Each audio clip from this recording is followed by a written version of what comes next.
Depuis le 21 décembre, ces 45 migrants ne sont plus exposés au froid et aux intempéries. Selon l'expression consacrée, elles ont fait l'objet d'une mise à l'abri provisoire dans ce gymnase.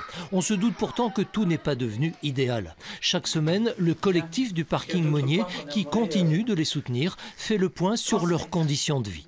L'envie des familles de se retrouver le soir ou même la journée, ce qui pouvait se faire quand ils étaient sur le parking Monnier, en famille, pour manger, pour discuter, pour être tranquille aussi, pour être isolé des autres. Maintenant, c'est un grand dortoir. Là, nous vivons actuellement une maltraitance complète des familles roms. Ce qui est malheureux, c'est dire que ça va jusqu'à des menaces de mort, ça va jusqu'aux raquettes, ça va jusqu'à des choses qui ne sont pas belles à dire. Pas de possibilité de s'isoler, tension entre communautés. La préfecture est au courant de ces difficultés.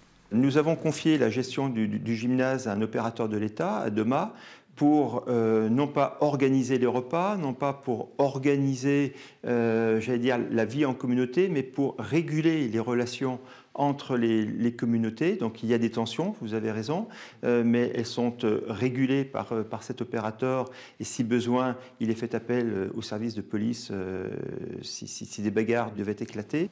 La carte de soins santé, de plus en plus les gens l'ont, maintenant ça y est, et l'ADA, ça y est, c'est arrivé.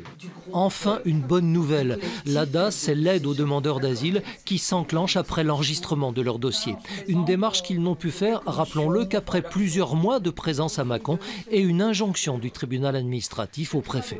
Mais cette demande a peu de chances d'aboutir, car presque tous ces migrants viennent de pays dits sûrs. Ils vont sûrement être classés dans la catégorie migrants économiques et non pas migrants politiques, en ne tenant absolument pas compte des raisons pour lesquelles ils ont fui leur pays. Au terme de cet examen, soit ces personnes sont reconnues demandeurs d'asile et pourront rester sur le territoire national, soit elles ne seront pas reconnues demandeurs d'asile, ce qui est plus probable. Et dans ce cas-là, elles seront soit réadmises dans le pays de l'Union européenne où elles ont fait une demande d'asile, ou bien elles seront éloignées. Désormais demandeurs d'asile, ces migrants pourraient en théorie bénéficier d'un hébergement digne de ce nom. Mais selon la préfecture, les 900 places dont dispose la Saône-et-Loire sont actuellement occupées. Cette mise à l'abri provisoire va donc se prolonger. La ville de Mâcon s'est organisée pour réorienter les activités sportives sur d'autres gymnases.